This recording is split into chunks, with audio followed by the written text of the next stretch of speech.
following is a presentation of the Retro Network. Remember that show back then? Remember that show? Turn on the TV, time was always flying. Why did they have to end? So many shows you forgotten. Now that we've got a podcast, we can release all the shows from our hands. Yeah, will you be the most TV dudes you'll ever listen to? As long as we keep on talking sitcoms and cartoons from back in the day. Okay, we confess we're obsessed, but we got a podcast to help you remember that show.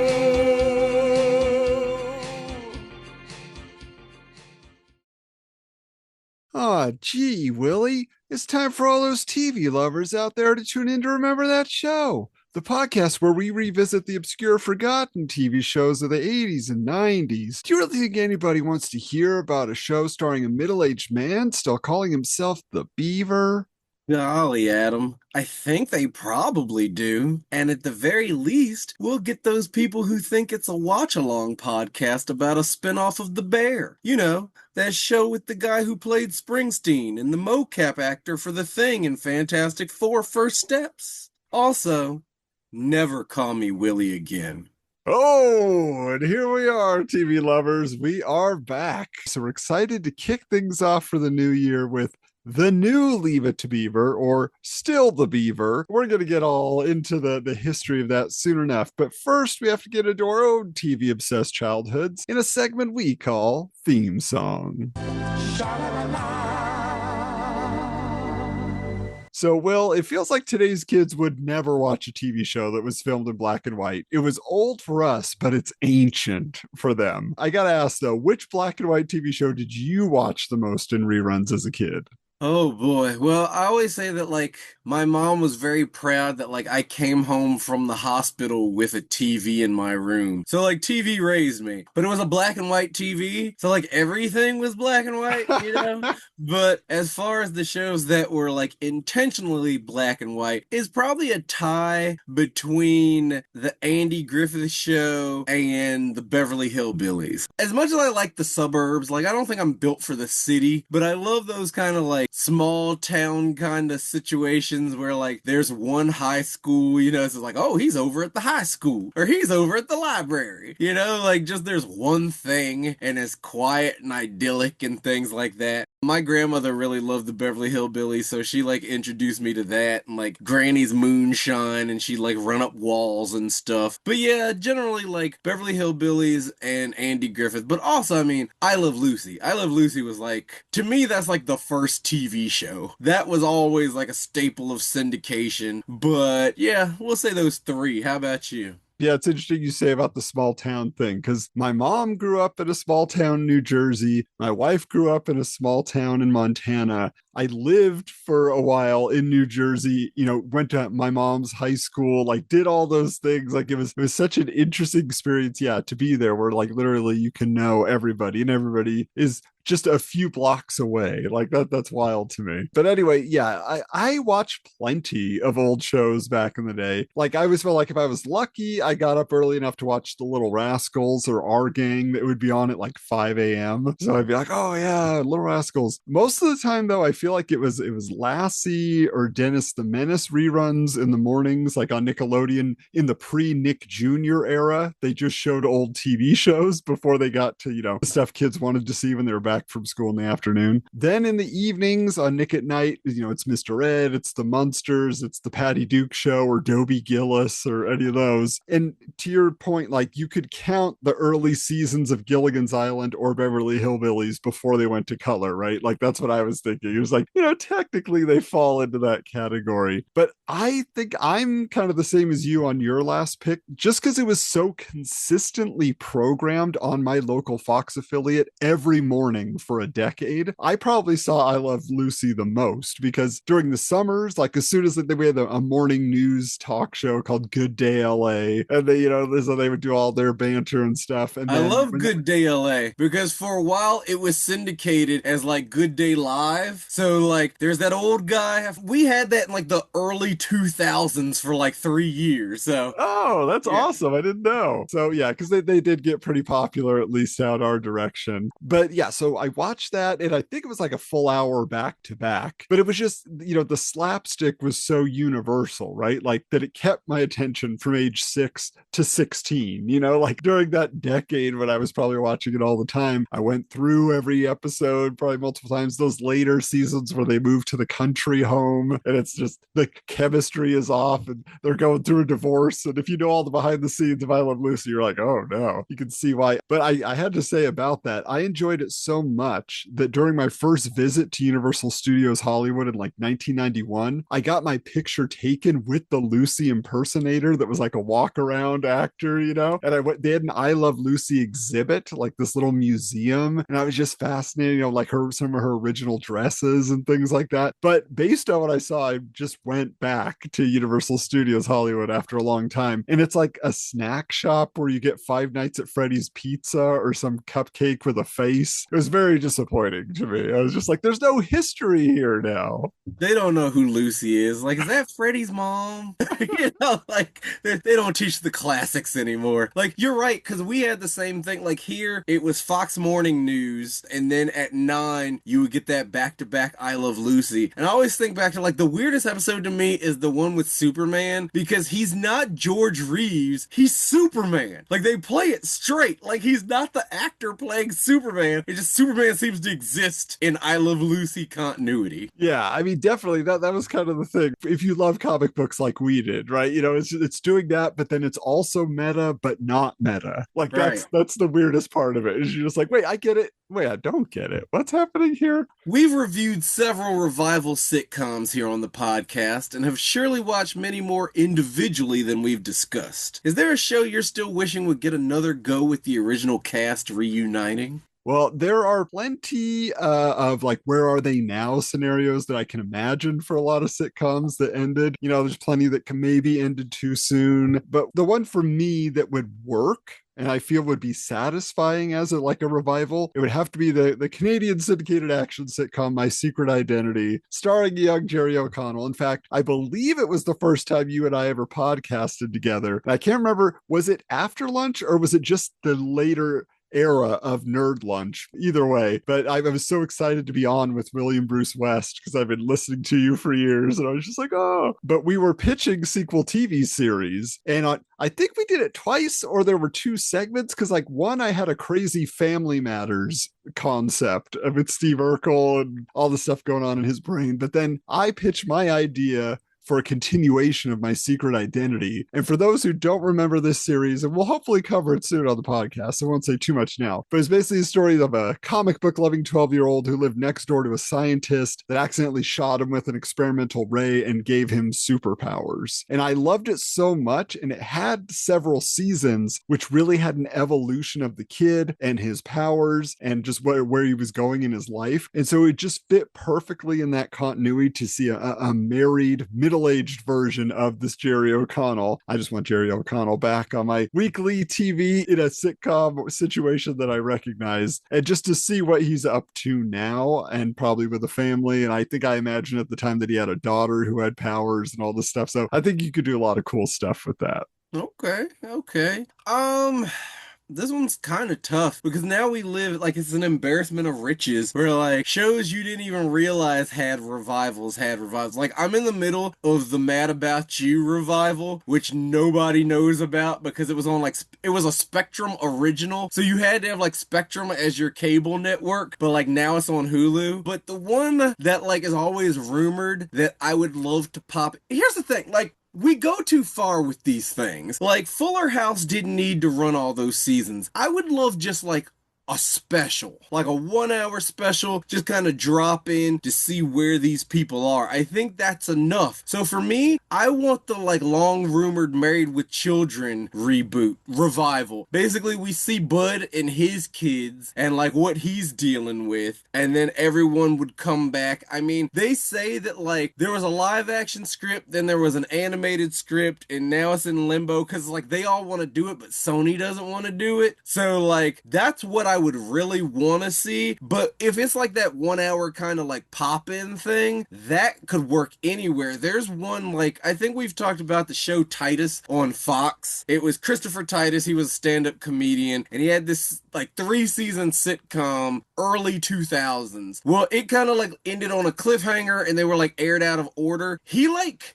kickstarted the money to film a finale that like I think they filmed during COVID. So this is like 15 years later, you know, but like that much time has passed. His whole thing is like he was in a mental institution for 15 years, and then it like picks up where it left off, and it's kind of like a stage play, but like I like that kind of thing. The same thing with the Jeffersons. The Jeffersons were on for 11 years and weren't prepared to be canceled. Like their cancellation caught them by surprise. So then they toured the country as a stage play for like years in what they felt would have been the series finale. So I just want these like glimpses. We don't need people getting like steady paychecks again. Maybe just like to zhuzh things up for their like SAG health benefits to kick back in. Well, we'll talk about our show today to see they didn't quite get that message either. But in the meantime, we got to figure out how it all got the green light.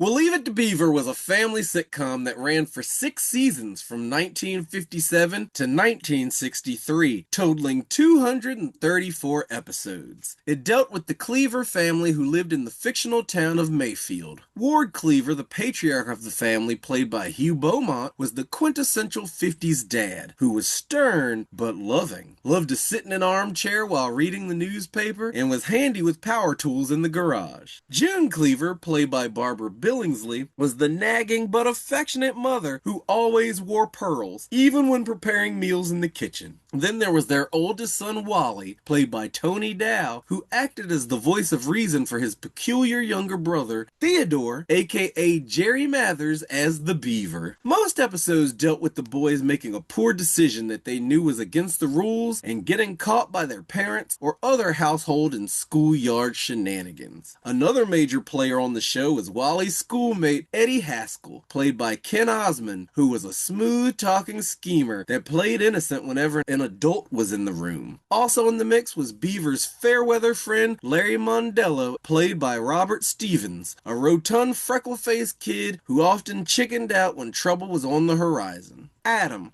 did you watch much original Leave It To Beaver as a kid? You know, of all the black and white sitcoms, the classics that were around, I don't recall seeing Leave It To Beaver in reruns really at all as a kid. Like, there was not a set situation where I could know Leave It To Beaver is going to be on. Like, I'm sure I saw an episode or two while flipping channels on vacation, probably at a family member's house out of state where their local station did have it on. But like, I don't remember it ever running on Nick at Night. I could be wrong, but I didn't see it. So it's one of those shows that I really absorbed through osmosis and like cultural references. Again, I had seen just enough of it to know who they were, but yeah, it is kind of a blank spot for me, even though it is like the primordial family sitcom, you know? I did watch Leave It To Beaver because like we were saying with like I Love Lucy, I remember growing up, like going back as far as I can remember, like there was a pretty standard like syndication schedule that I followed during the day. This was like block scheduling, so everything was like 2 episodes. So like 9 a.m. you would have I Love Lucy, and then maybe 10 you'd have Leave It To Beaver, and then 11 you might have I Dream of Jeannie, and then and 12 is Bewitched. You know, it was this like slate of black and white shows. Now, I remember everyone's kind of like the part to play, and I feel like Eddie Haskell is sort of like this pop culture sort of like archetype, but I can't remember a specific episode. Like, they would reference things in the new Leave It To Beaver where I'm kind of like, was that an actual episode? I mean, it sounds like it could have been an episode. Like, Beaver won a car and like Ward made him sell it. And I was like, I don't really remember. 234 episodes. Like, I like to think that I've seen every episode of everything that was in syndication up to like 1997 because I had nothing else going on. But like, I just remember the actors in the parts they played and kind of like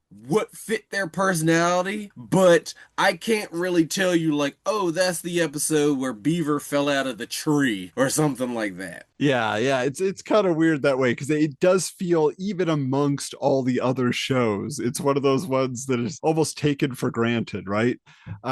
But getting into the show a little bit more here, according to the series creators Joe Connolly and Bob Mosher, they were both fathers themselves, so they just followed their children around with a pad of paper and were writing down the funny situations or things their kids would say, and then just turn those into scripts. Like that was basically, it was just like their real lives being brought to life. Like Connolly's 14-year-old son Jay, he was the model for Wally, and he had an 8-year-old son named Ricky, and he was the inspiration for the Beaver, except that the name The Beaver came from one of Connolly's shipmates when he was in the Merchant Marines. There's really, as I understand it, never an explanation. Like, he's built like a beaver.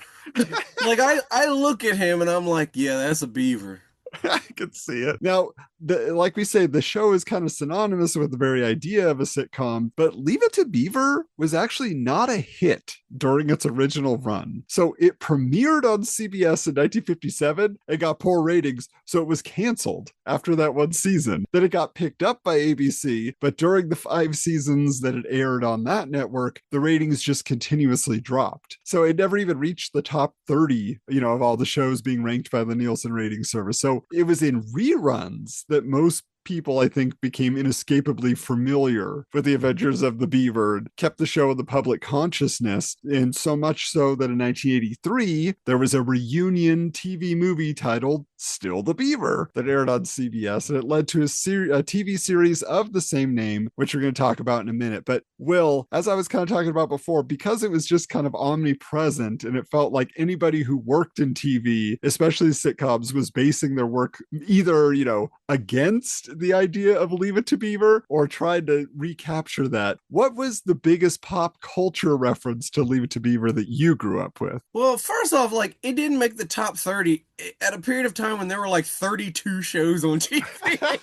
That's what's insane to me. Like, that's gotta hurt. You're right. Like, it was kind of like this roadmap for sitcoms. I mean, Ward Cleaver is always cited as like sitcom dad, and I don't think we really see that captured again till like Alan Thicke gives us like an 80s Ward Cleaver in Growing Pains, But like, biggest pop culture reference, and this is kind of like sad looking back on it, but like in the early 90s, that's when like a lot of these people were just like falling on hard times because like they weren't getting royalties like you think they would be. TV deals and everything were kind of restructured after like videotape and after like syndication had kind of been going for a while. But like, you think like, oh, 234 episodes, and that was like 70 years ago, he's probably raking it in, and that's not the case. So like, growing up, I remember like Jerry Mathers just popping up on like then popular shows as like the butt of the joke. Like, I mentioned Married with Children, and it's like he shows up in Married with Children, and it's just kind of one of those like, what happened to you kind of situations. I feel like Tony Dow popped up somewhere. Barbara Billingsley was still kind of like the matronly kind of, and she would pop up whenever you needed a sitcom mom, kind of like Marion Ross did. Like, I remember there's that episode of Roseanne where like all of the sitcom moms visit. Yeah. Even the one Wonder Years mom, who technically doesn't really exist in time. It's like her show is set in that, but she wasn't alive in the time she portrayed. But like they all played their parts throughout television, but you can't say like Jerry Mathers went on to like further success. He doesn't even have that Adam West career of where it's like the happy hooker goes to Hollywood or something like that. They say he went into real estate, which is great, but as far as like TV goes, it was kind of like, oh, there he is. He's that old man going by a beaver at like a pop culture convention and everybody's gonna laugh at him. Like that was who he was to me. How about you? Yeah, I mean, definitely, like, I 100%, I think the first time that I had ever seen Jerry Mathers associated with the name Beaver was on Married with Children, because it was that supermarket sweep episode, right? But even as a 10-year-old, I knew the significance of the juxtaposition of this guy from the squeaky clean sitcom being on this show that was the antithesis of Leave It to Beaver, right? So that was a big deal. But I think it was weird because it did feel like every show had a Leave It to Beaver joke in it somewhere. You know, like what is this? Leave It to Beaver. Like they would just like throw stuff out there. And blankety blank as the beaver. Like people love to do that joke and just insert name here, and like they thought that was funny. But I think that the biggest connection I didn't realize until years later was that Barbara Billingsley, June Cleaver, was the voice of Nanny on Muppet Babies, which was the cartoon I watched the most as a preschooler. So technically I had a Leave It to Beaver connection my whole life watching TV up to, you know, that era. I was just like, wow, Nanny. I always forget that because like when my youngest was born, they did that Muppet Babies reboot and Jenny Slate was the voice of Nanny. So now retroactively in my head, Jenny Slate is Nanny. Like I've completely forgotten the voice from the original. I mean, I always think that's funny because, like, you know, Kate McKinnon is Miss Frizzle, right, on the new Magic School Bus. She's Miss Frizzle's sister or something, younger sister. I forget how that works. I forgot that was a thing. Yeah, she is her sister. All these SNL alumni, you know. But I do have to say, the one gag that stuck out to me that was Leave It to Beaver related, there's this weird 1977 sketch comedy film called Kentucky Fried Movie. It's by the guys that would go on to do Airplane and the Naked Gun movies and all that. So Tony Dow, who played Wally, made a cameo in the audience of a courtroom. He's there with one of the directors playing the beaver, who's actually doing a really great impersonation of the Jerry Mathers performance, because Jerry Mathers at this point in his life is trying to move away, trying to have success as a normal person. So he had not embraced it yet. But it's really hilarious, and it is the only thing that stuck out from that movie to me after all these years. Well, there's one more unforgettable scene, but I'm going to let any other 14-year-old boys, you know, in the 90s who rented that from Blockbuster, they can figure that out for themselves. But yeah, so definitely Tony Dow showing up in Kentucky Fried Movie. I was like, that's Wally. Wow. All right, well, we got to figure out, though, that was the classic series. How do we get the new Leave It to Beaver, or still the Beaver? What was going on here? So let's tell them what it's all about in our elevator pitch.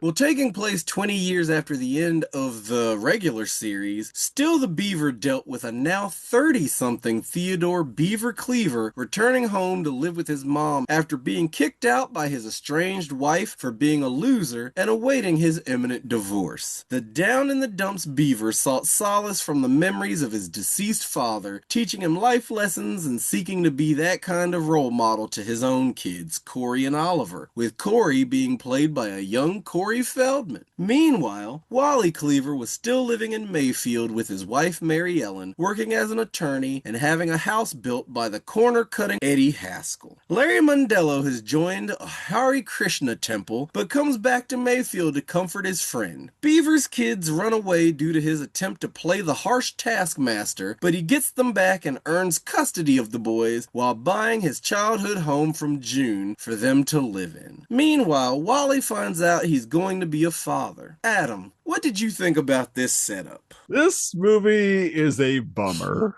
I mean, it's basically it's a reflection on how the perfect life promised to kids of the 50s and 60s by Leave It to Beaver was all a lie. And Beaver is just this like mopey, angry guy the whole time. He really is a loser. And pretty much every one of his friends and family just pity him, and they all kind of say, he always screws things up. That's just what the beaver does. So you feel bad. Like nobody respects him, and there's no laugh track. And again, there's not very many jokes in the thing either. This isn't meant for jokes. It's very like melancholy. But if they had included a laugh track, it would have at least triggered some pleasure centers in our brains, I think, where we could have enjoyed it somehow. But it kind of reminds me, even that one's a little bit more upbeat. You remember the late 80s Archie to Riverdale and Back Again TV movie that's like a reunion of the Archie comics characters, but they're all in live action, but everybody's like divorced or miserable in their marriages or cheating on each other or whatever. It's like, why did these baby boomers want to watch their sweet childhood icons suffer through real life trauma? Like, I don't because understand. they were suffering.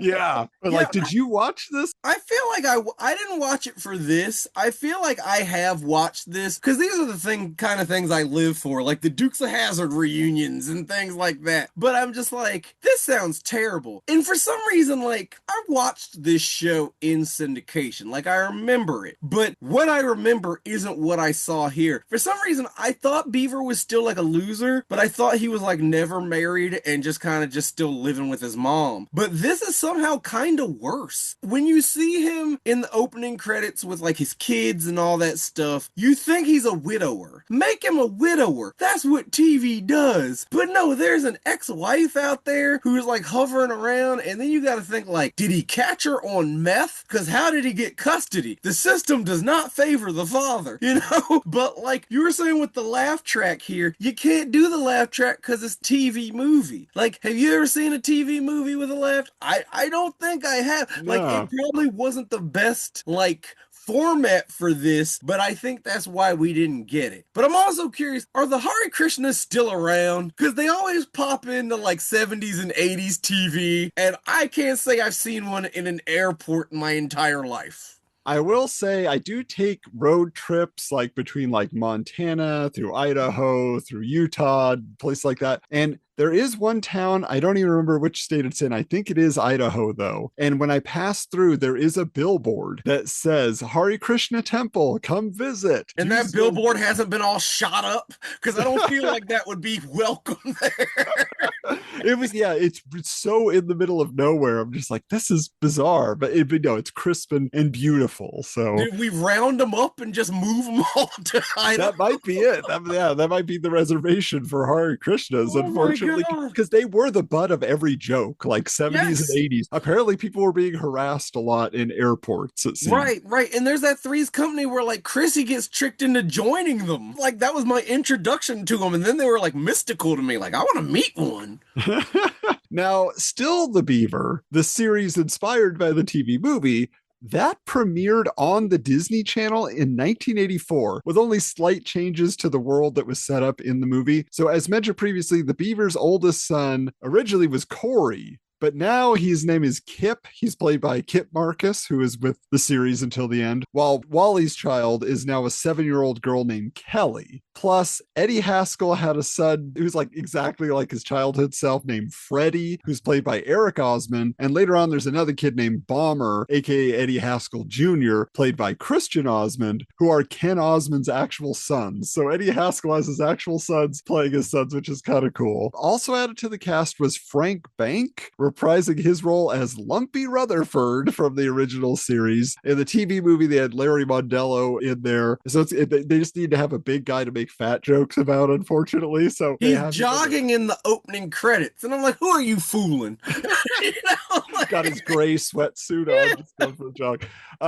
But much like Good Morning Miss Bliss, which also debuted on the Disney Channel, Still the Beaver was dumped after one season. Hey, just like the original series. And it was instead picked up and revamped to air on the TBS cable channel for the next 3 seasons as the new Leave It to Beaver. It ended in 1989. Now, this incarnation was very much an ensemble show, with the adults having their storylines, the kids getting into their own misadventures, requiring them to be taught life lessons.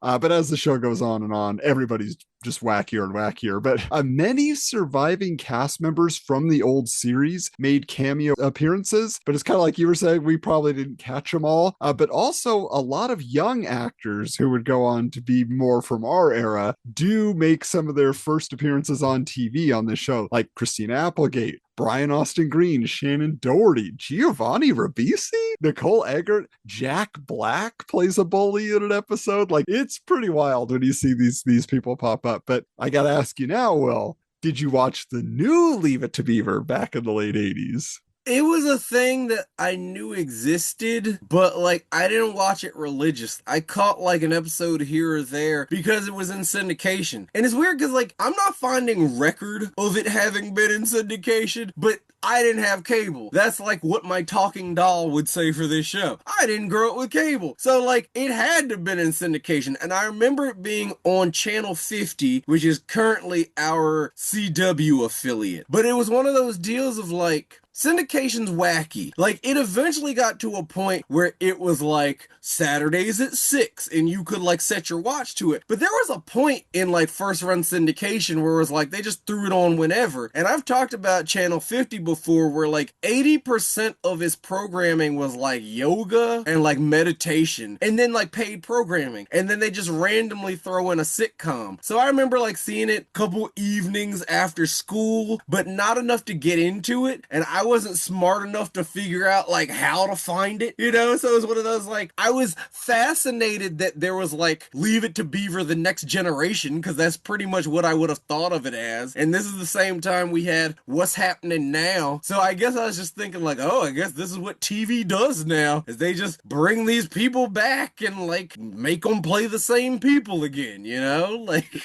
that was my experience with it. But what about you? Yeah, so I definitely did. And also for me, it had to have been in syndication because I remember watching it on Channel 5, which is where all the syndicated shows were. So yeah, I think even though, you know, when you look at like the Wikipedia entry, it just says, oh, it was all the seasons were on TBS. I mean, maybe first run syndication for them. Like, I don't know. And then they just started moving it out because I think I was also watching it more in the early 90s than the late 80s, but I don't know. But this is what was weird for me is I was kind of fascinated. I felt like I knew this version more than the original. I loved going to 50s diners, you know, the throwback diners where they'd have all the 45 records on the wall and they'd have a little jukebox at your table and all that kind of stuff. Like, I was fascinated by people from the 50s living in the 80s or 90s. So I definitely had that kind of that appeal in my brain when I was thinking about it, but it wasn't my favorite show, but it was a curiosity and it gave me a better point of reference for the characters themselves because everybody is pretty much playing their characters the exact same way that they did 20 years earlier. So it is very, very similar. But this is one thing that I'll just say is at the same time about that this came out, there was The New Gidget, and I brought it up in the past. It is a show that had the same trajectory. It had a one-off TV movie, and then it became a multi-season series, and I thought it was by the same group of showrunners. There was like two shows called The New This, based on shows from the 60s, essentially, you know, like,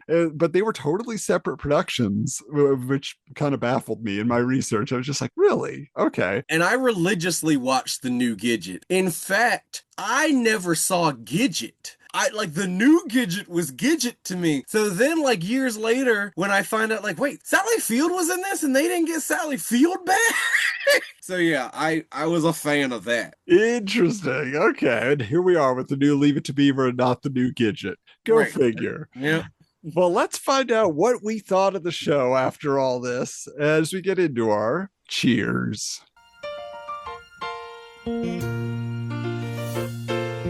All right, if it's worth mentioning, we always got to start here, Will. But the theme to Still the Beaver is very slow and somber. So I loved that the new Leave It to Beaver switched it to jazzy up-tempo saxophone. The original theme song from the 50s show. And it's just, it's that 80s sax. And it is great because it starts out slow and then it just starts ripping with the sax. And you're just like, the opening credits also, just the imagery that goes along with the theme song, they're quintessential 80s. It's bright colors, weird shaped backgrounds, like pictures of the cast appear in photo frames with items that like remind you about them. It's just funny. If you were doing a parody of 80s sitcoms now, you would use this as the template, right? Piggybacking on that, I do appreciate that the credits mirror the season 2 and on credits of the original, where like in the original you've got June comes out, she's holding Beaver's lunchbox, Ward comes out with the boys' jackets, and so Wally comes out as like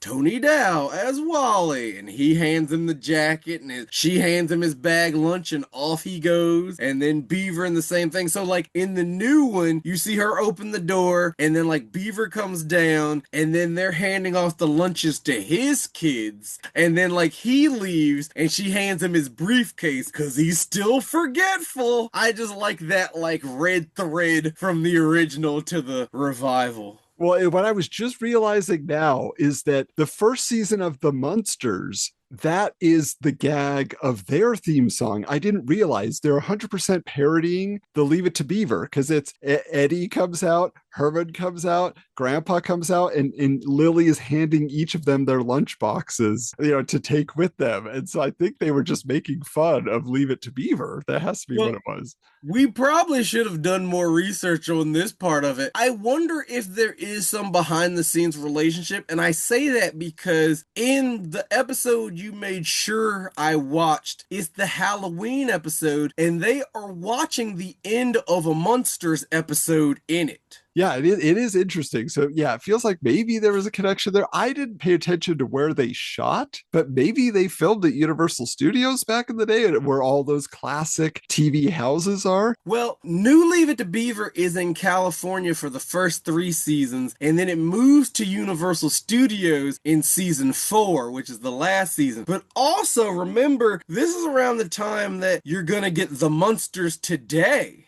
which is the revival of the monster. Now, one thing we do have to point out, which I just realized before we went on the air, is in the final season, in the 4th season, they totally changed the theme, and now it's an a cappella version. And yeah, you would love it, Will. You got to check this out. Like, and they changed like the imagery and everything too. Everybody now is like kind of turned into like pop art painted looking people. They're not in picture frames anymore. So it's just kind of bizarre. It just starts on like boo boo doo wah, and then it starts. Growing Pains did the same thing in their final season. What was going on with these shows? Yeah, it's bizarre. So anyway, I do like that they had that last gasp to get people's attention. We're still on, but we're fresh. We're the new Leave It To Beaver. Now, the other thing I did want to point out again, this is the comparison between, Still the Beaver has a laugh track, but that's the problem is Still the Beaver like adds the laugh track to the still dark and very like moody natural lighting to the series. Like, it's what I always say about the first network season of Charles in Charge. Everything's so brown and tan and seems to be darker, and then when they switch to the first one syndication, all of a sudden everything's bright and the theme song is poppy and peppy. So it's the same thing. New Leave It To Beaver is like, it's very cartoony, it's very heavy on the laugh track, and sometimes it's inappropriate. Like, I'll just give an example. Like, there's an episode where a bully was beating up his youngest son, and the mom apparently is probably a returning actress from the original series because she seems to have a history with the beaver. It's a girl he grew up with. So they get into like a childish insult match, and they're calling each other fat, and then she ends it by calling out his divorce and what a loser he is. But there's a laugh track, and it's really, really awkward, but they do it anyway. And I kind of count that as a plus, just because I miss the laugh track so much in Still the Beaver movie, that anywhere they put it, I'm just like, it has to be there. It makes all the difference.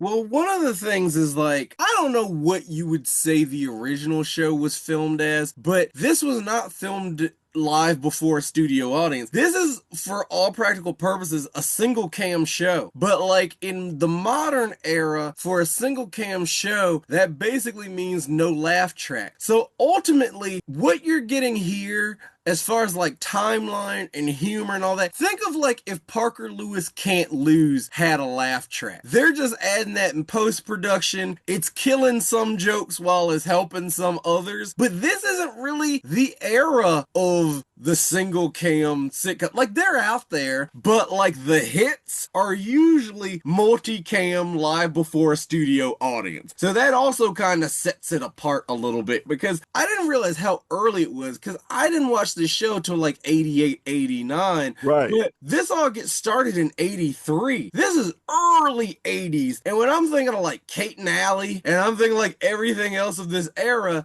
this is not that, you know? No, definitely not. Like you say, in a live studio audience would make all the difference, I think, as well. But it's definitely like on sets, and they have camera shots that they're setting up and all of that. But we should say, whether you liked it or not, Jerry Mathers is so on point with his original characterization. He doesn't seem now to be embarrassed at playing the character again. He's just fully embraced the aw shucks nature of Theodore Cleaver. He is the Beaver. He's dealing with like real world responsibilities and being an adult, but he's still kind of like, everybody does still treat him like, oh, it's the little Beaver, like, and he's still a little guy who doesn't get a whole lot of respect, but he does right by his children, I mean, it helps that like we're not talking about Neil Patrick Harris here, like, even though like Jerry Mathers will tell you himself, like, he did some movies and stuff, but he never did another series. Whereas you get someone like NPH, just like he was Doogie Howser all those years. Then he was Barney Stinson for a decade. He kind of had range. This kid didn't have range, so they're just really like, remember what you did 20 years ago? The thing you've been running from? Just embrace that.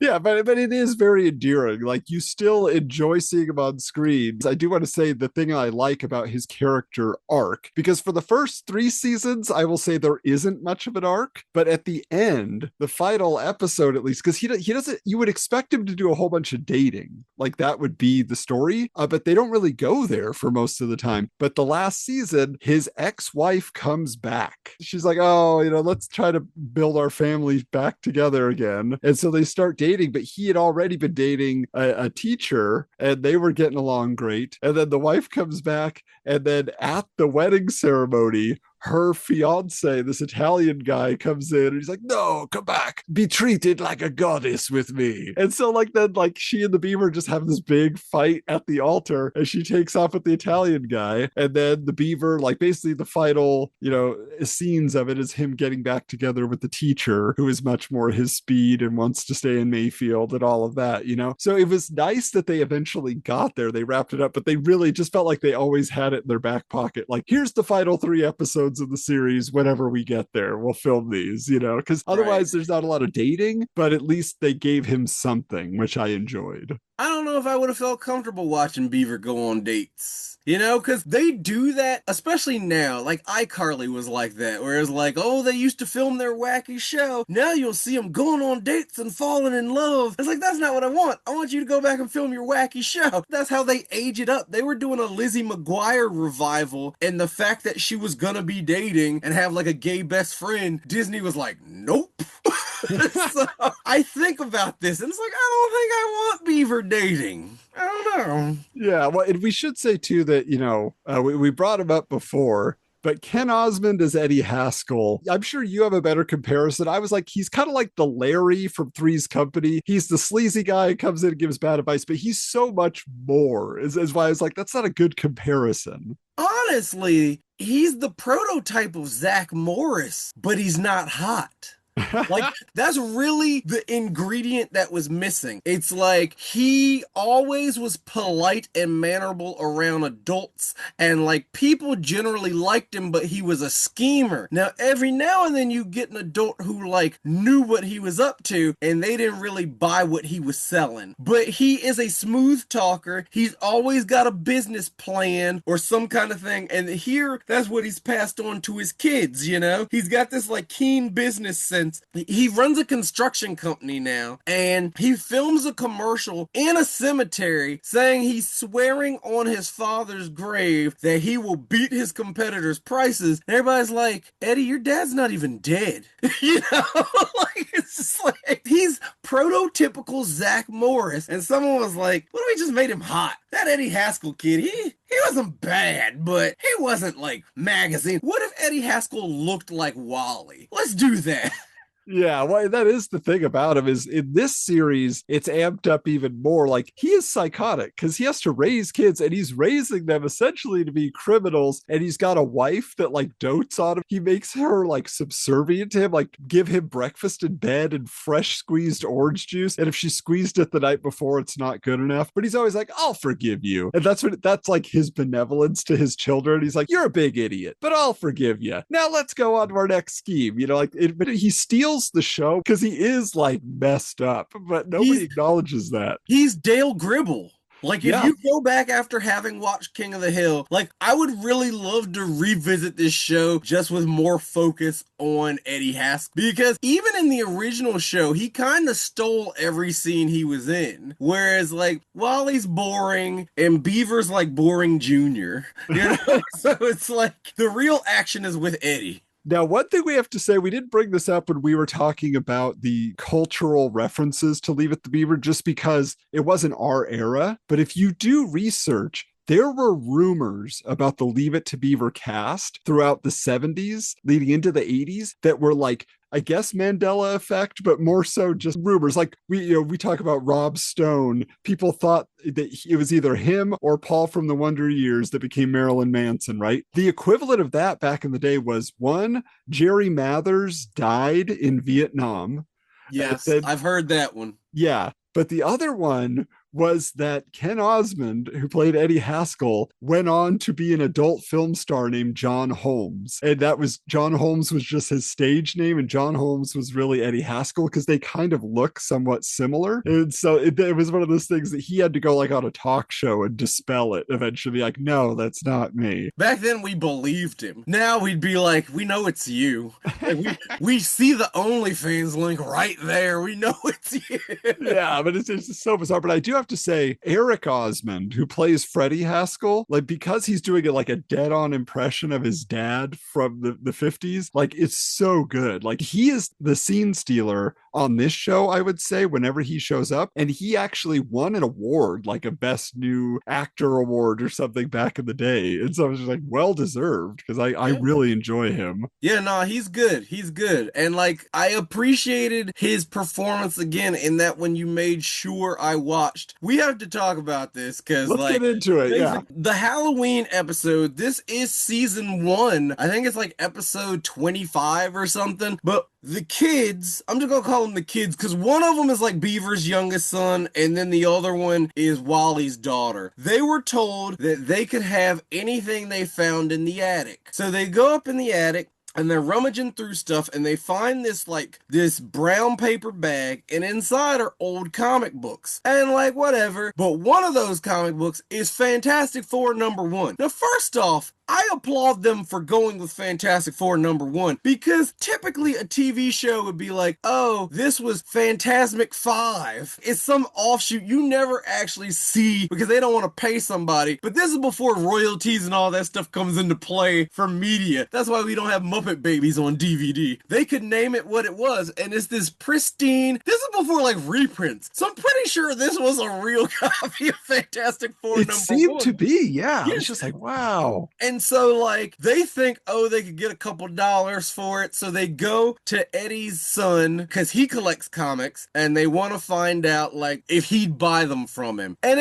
I was surprised that he was actually, like, an upstanding guy with them. At first, he tries to trick him. He's like, I'll give you $6 for all of them. And then Kip is like, why do I feel like these are worth more than you're telling us? And then he conveniently has an overstreet price guide right there, which he opens up and shows them the value that as of 1984, this book would have gotten them $3,000. Like, one of the kids faints, and so they send a letter for a classified ad to this price guide, and I guess they publish it. I don't even know the cycle here because Overstreet comes out once a year, but this businessman shows up who represents credit dentists. And these credit dentists buy comic books as an investment. Now, I don't know if credit dentists are still around. I had to look that up. I listened to it a couple times to make sure that's what he said. But yes, they pool their money and buy comics as an investment. But June has decided that comics rot your brain, and she hates that she never threw Beavers away because that's probably why he's a loser now. So she's rounding up all the comic books, and she says he'll thank me when he's older, and she throws them away, including the Fantastic Four #1 because she doesn't know what's in there. So the guy shows up, he's gonna give him the $3,000 for this comic book, but now they can't find it because dumb grandma threw them away. But it's the 80s, so she didn't throw them in the trash. She took them to the recycling center. So now the whole family goes to the recycling center, which is this cavernous mountain of paper, and they think they're gonna find this one comic book. And they all split up, and they're climbing bales of paper, and they're not finding it. But surprise, on the way out, Wally picks up his daughter's hat, and underneath was the Fantastic Four #1, which is supposedly in like mint condition, but not after ending up at the recycling center, you know? So then like they decide, okay, we got this comic, we're gonna sell it to the guy. But then like Beaver's like, what if we don't do the responsible thing? Like, they all decide to keep it because it's only going to go up in value. So at the end, you see him, like, at the bank, and he's going to put it in a safe deposit box, but he decides to read it one last time, and then he gets so caught up in it, he just kind of slumps next to the vaults and just reads the whole thing, and he's got this smile on his face because he finally feels joy after his ex-wife killed his soul, you know? But, like, this whole thing around Fantastic Four #1, like I said, you wouldn't get this then. And $3,000, I adjusted for inflation, and it would be worth roughly like $9,400 now. But things have changed. That's just standard inflation. No, a copy of Fantastic Four sold in 2024 for $2,400,000. Yeah. Which was 7 times the expected based on the appraisal, but that's what Beaver and his family could be sitting on right now due to that trip to the recycle center. Yeah, I mean, it is an amazing episode, especially for comic book fans, and we know the ins and outs of collecting. But I just love, too, that June still has the same attitude of the 50s, 60s moms, you know, during, like, you know, all the panic of comic books are turning our children into criminals and they're burning them in bonfires and all this stuff. Like, and she never seems sorry. Like, she's sad she disappointed her grandkids, but I don't think she really felt she did anything wrong, which I had a problem with.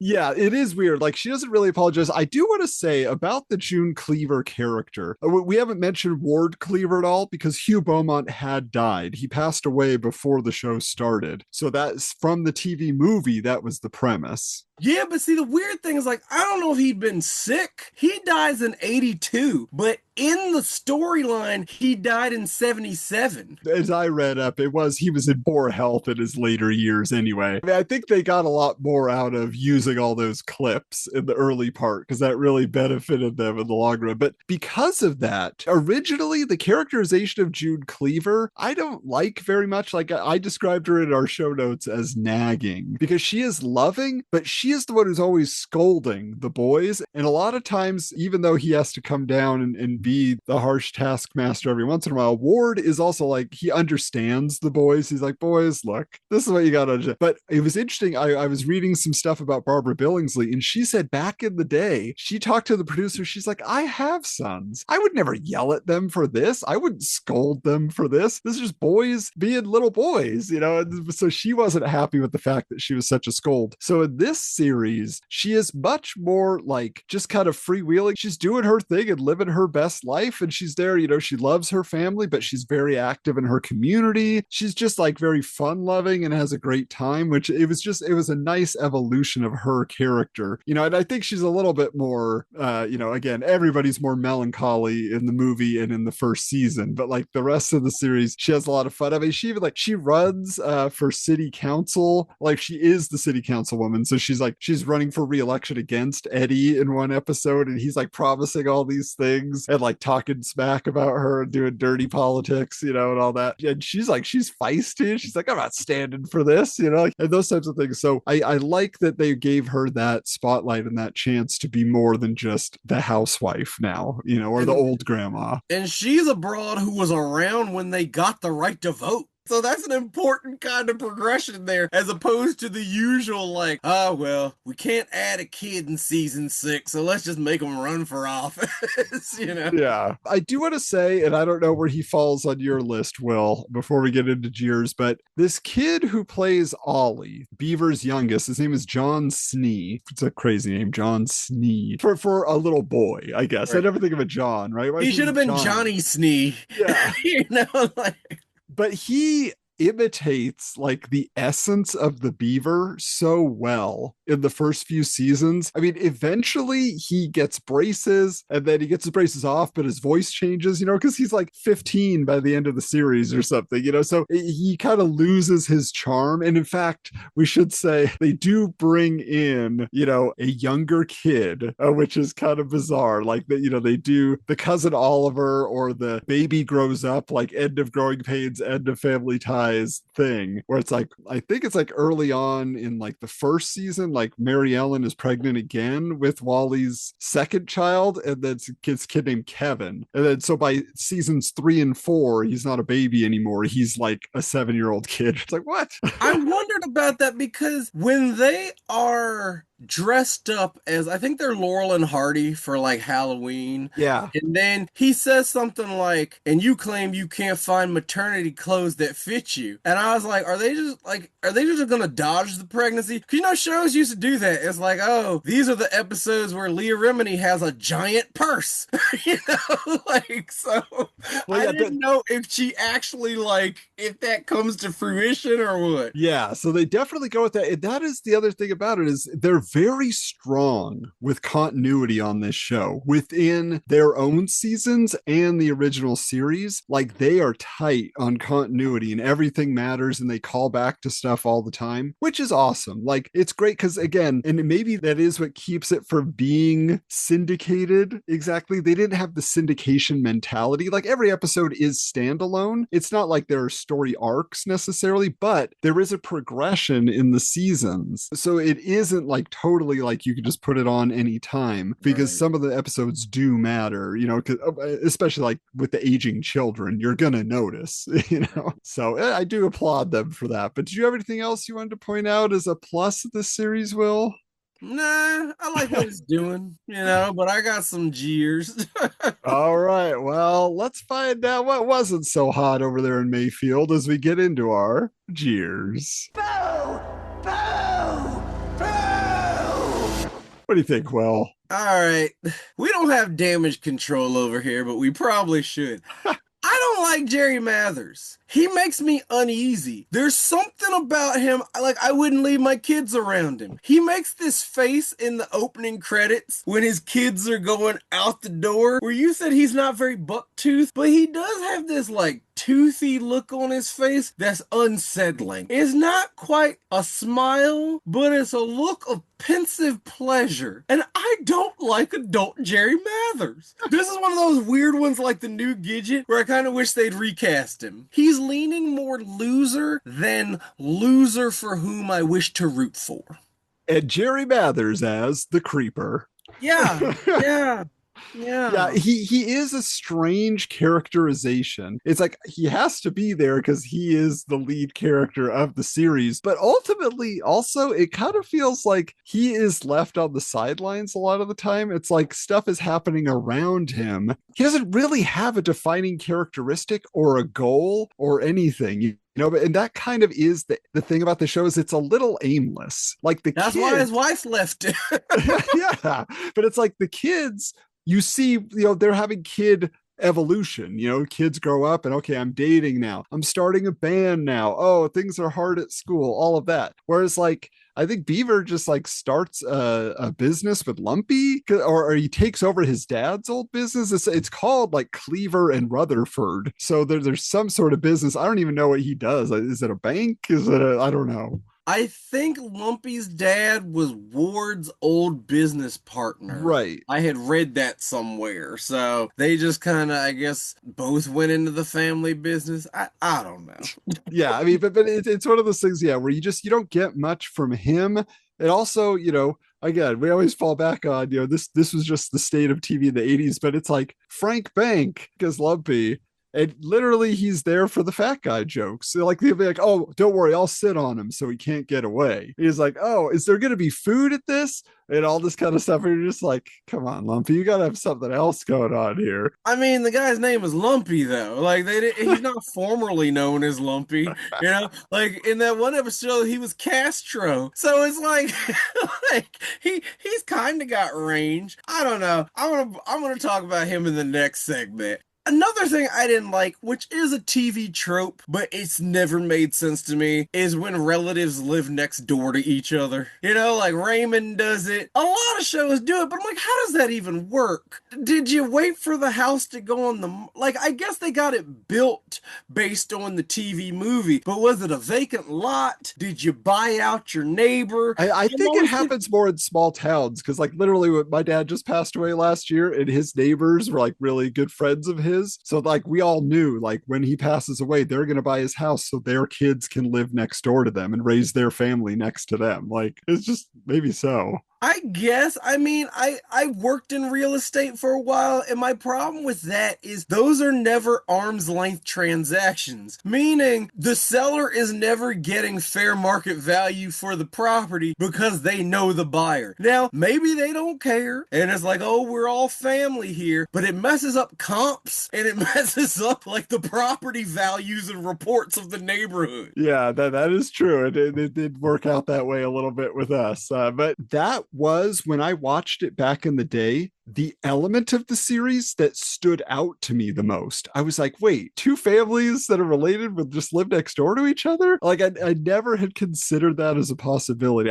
I can't imagine wanting to do that, but I'm sure there are families that are very close that enjoy that. Not that I'm not close with my family, but it's just like, I don't have a burning desire to live next to my sister, although that'd probably be good for property values. She really keeps a nice, impeccable home and yard. But you'd be bringing hers down. That's the problem. Your TV VCR combos in the backyard.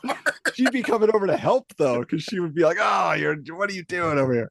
But also, one thing I want to say is we mentioned the continuity in all of that, but it's like you said, they don't take the time to really give you the history of these characters that are showing up again. So for people like us who don't know all the lore, who didn't watch all 234 episodes, we're like, wait, who is that person that everybody's so familiar with all of a sudden? And they're just walking into this scene. And it was just kind of like, I need some use the flashback of the old footage, make that a regular part of the series. So we know like, oh, this is them as a kid. Here they are as an adult now. Cause otherwise it's just like, okay, great. You seem to be like pausing for applause here and everybody be so excited if there was a studio audience, but I don't know who this is.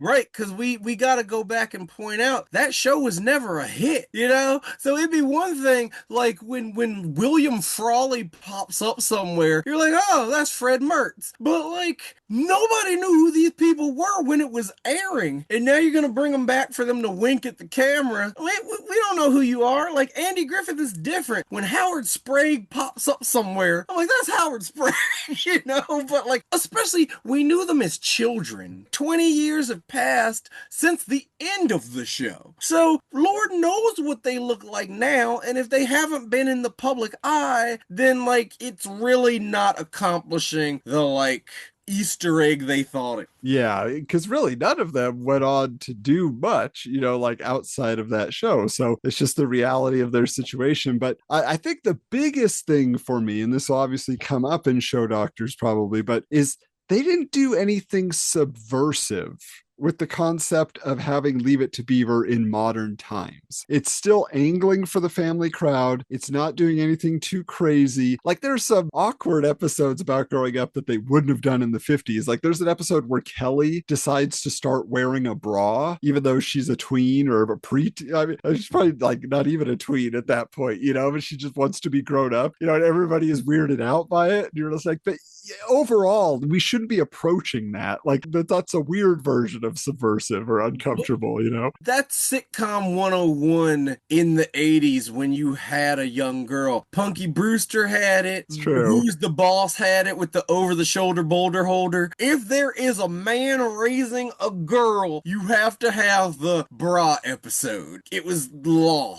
I guess so, yeah. They really don't do anything. Like, they get wacky, but I just felt like there was so much room to do more. So it gets a little bit boring in the middle seasons. And it's just a little too safe and lacks any like real laughter that isn't prompted by the laugh track. Although I will say, like, season 4 kind of gets out of control. They do like future episodes where they're all old and they do a lot of stuff like that. But I don't know. What do you think overall about this series? I just feel like they didn't bring things back to be subversive then. You know, like New Gidget wasn't subversive. We could argue about Star Trek The Next Generation, but that's not what they did. That's more of a 90s thing. Everybody's drinking their Barks root beer and they're like, what if we brought this back, but we kind of stuck it to them? You know, like when Fox did that one season Get Smart with Andy Dick? That was subversive. Right. But like the revivals weren't doing that then. So I didn't really expect it from them. It's just kind of like, it gets people a paycheck. I don't expect much from these because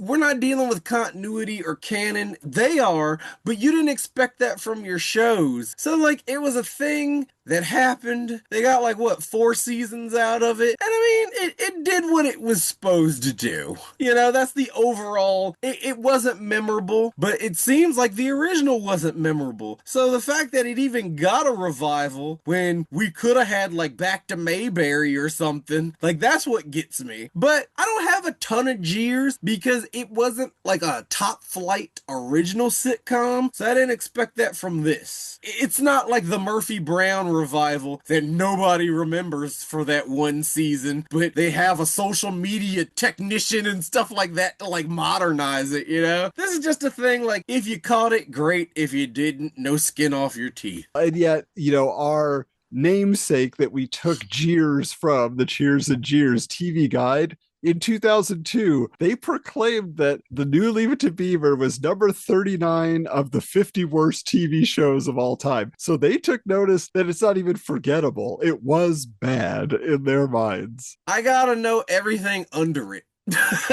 Like, I really do. I really do. Yeah, it does feel like it is amazing that it got as many seasons as it did. I do want to say, mixed in there, you know, they did have clip shows and things like that. They did do one that I thought was really kind of neat, which is they did a behind the scenes episode. So they just did like a day in the life, like filming on the set and like blooper reels and all that kind of stuff. Like I love when a show will give you that break in reality just for fun. You know, when we did Erie, Indiana, we talked about that episode where, you know, he travels through the dimensions and he goes into the real world where they're filming Erie, Indiana, and he's backstage and there's like these weird mirror universe versions. The actors are all stuck up crazy people, you know, and so like I love that kind of idea, but I love to hear that they were just so transparent. They're just like, isn't it fun? This is how we made the show. Anyway, that is one little cheer mixed in with our jeers, but there maybe could have been something else done. Before we get there, yeah, number 49 is a show we covered. What's this? I had to look at the list. I had to know what was worse. So number 49 was The Ropers. Oh, wow. I agree with that, man. But there are also 2 shows on here that I think we're doing pretty Yikes. Well, I mean, yeah, I guess, you know, maybe we should just use that list as our guide. It might help us out. Yeah, no, like show doctors, right?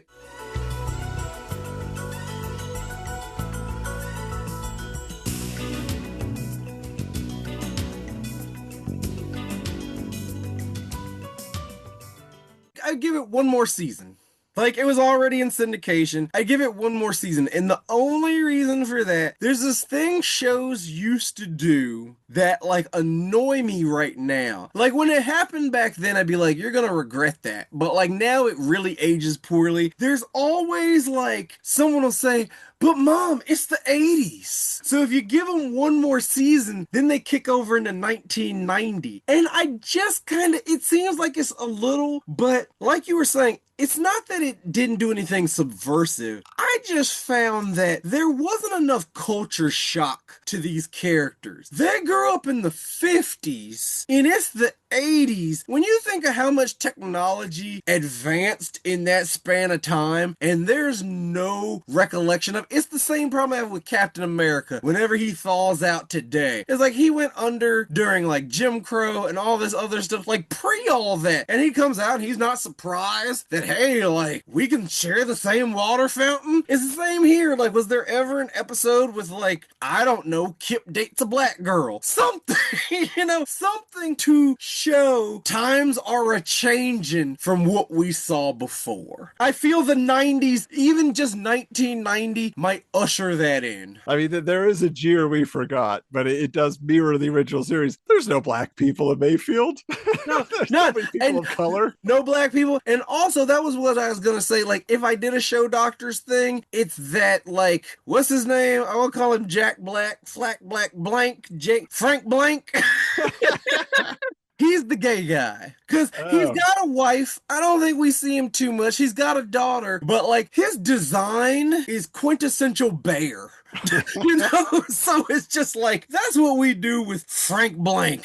But other than that, it had a good run. It did what it needed to do. It almost got its 100 episodes probably. So that's it. Well, I mean, to your point though, you're saying that they didn't make a big deal about that difference between the 50s and the 80s. And that is really where I feel they dropped the ball. That's what I would have come in, but taken it to the extreme, because I think they could have broken some new comedy ground. Like you said, they weren't doing it yet, but we got this eventually with the Brady Bunch movie and Blast from the Past with Brendan Fraser, and Elisa Silverstone. Like, you would just have to have them be the Cleavers in modern society, hanging on to the 50s idealism, the nuclear family, all of those things, but to an extreme. Because in the 80s, yeah, like a lot of the sitcoms were sappy, a lot, Growing Pains and whatever, we're all doing that. But I want it to be like they were aliens walking the street, like it's the Cleavers. Oh no. Or they could get wrapped up in it. Like they're the people we saw before, but they're kind of recognizable, but kind of not. I'm going to go back in your origin story and hit upon something that you're going to know instantly what I mean. I think it should be like in that like Tomorrowland ride or whatever, where you see the family. I assume they have this in California. They have it in Florida at Disney, but it's like that carousel theater thing where it starts out basically Leave It To Beaver, where it's like the nuclear family and they've got their radio and everything is still state of the art. It's like, oh, we got this new washboard. They're really coming up with this great laundry technology. And then it like revolves, and then it's another decade and another decade till they get to like the 80s impression of what the future looks like. And they've got like video game headsets and they've got a robot, and like mom has burned dinner in their futuristic micro oven, that kind of deal, where it's like, I wanted a faux future, but still built on the bones of this Ward and June Cleaver caricature of a sitcom family. Well, I feel like that's the Jetsons ultimately by that point. But I think you are right. Like, it would be interesting to see them in that setting even today, but by now the 50s are so far gone that, again, it's ancient. It's not the same idea. Like the 80s is the thing we make fun of or whatever. But to me, I did have a second concept that I think is something that you would have to get basically the Get a Life crew together to do this version of the show, but it was having them play the characters as the same age they were in the second season of the original series, kind of like Martin Short in Clifford, where you're like this 45-year-old guy playing this little boy. And I think that would kind of be hilarious to let them just keep being kids. Barbara Billingsley's still the mom, the same. You recast Ward Cleaver, and it's just like doing them. It wouldn't last, but it would be a funny skit that, like, let's do this for a full season though and see where it goes. I love how you're like, we're gonna get the Get a Life crew involved. That successful crew from all like 12 episodes of Get a Life. But They got 2 seasons. You did acknowledge that it wouldn't last. So. Yeah. I want it to be like so infamous rather than forgot that it had to be on Remember That Show. You know what I'm saying? Like, of course you remember the weird Leave It to Beaver revival of '89, you know? Beaver 2000, which tricked a lot of tween boys.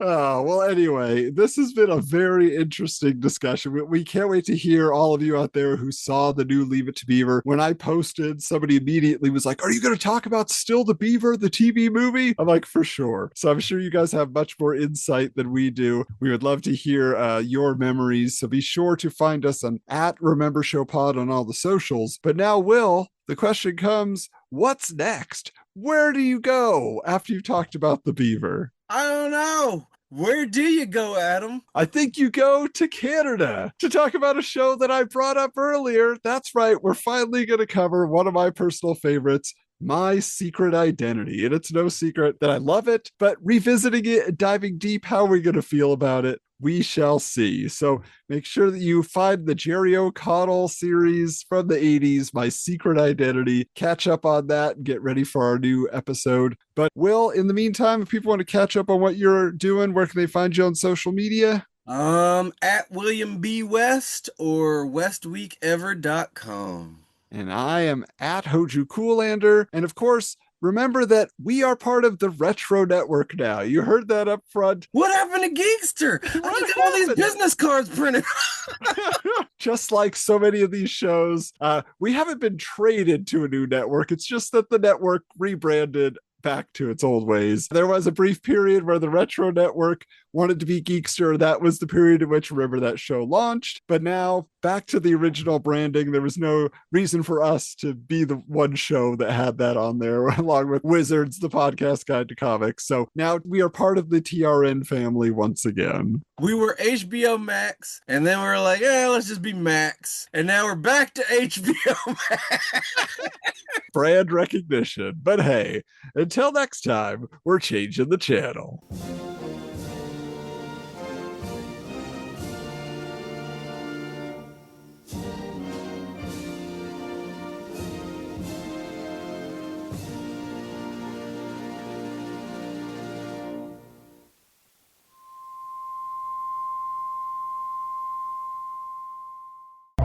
This has been a presentation of the Retro Network.